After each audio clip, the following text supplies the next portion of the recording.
Esperienze forti. È denominata così l'attività di volontariato giovanile estiva gestita dall'amministrazione comunale, giunta alla quinta edizione. Tracciato oggi il bilancio 2020, che all'epoca della pandemia da Covid ha visto coinvolti 165 giovani vicentini di età compresa tra i 15 e i 23 anni. Devo dire che quest'anno è stato particolarmente difficile organizzarla. Ricordo a febbraio, quando è il periodo di iniziazione organizzativa dell'attività, non avevamo tanta chiarezza.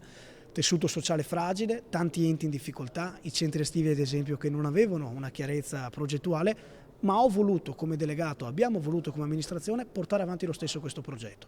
Il tessuto sociale lo richiedeva. 311 gli enti coinvolti, 6.000 le ore di lavoro donate.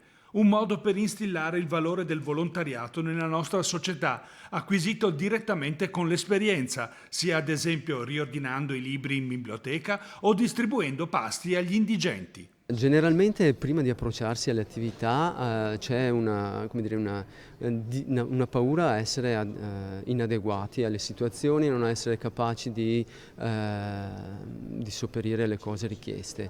In realtà dopo le cose si rivelano molto diverse e c'è lo stupore da parte dei ragazzi e l'entusiasmo di sperimentarsi e di essere autoefficaci in quello che fanno. Sono i nostri giovani che hanno bisogno di fare queste esperienze proprio per poter rendersi conto del contesto in cui vivono e per poter anche far nascere in loro quel sentimento di partecipazione attiva alla vita della città.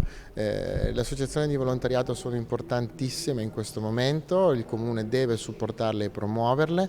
Questo è un momento in cui i nostri ragazzi possono conoscerle e possono anche, quando diventeranno adulti e magari cittadini della nostra città, poter continuare a dare loro una mano proprio per poter aiutare le famiglie o le persone che sono in difficoltà.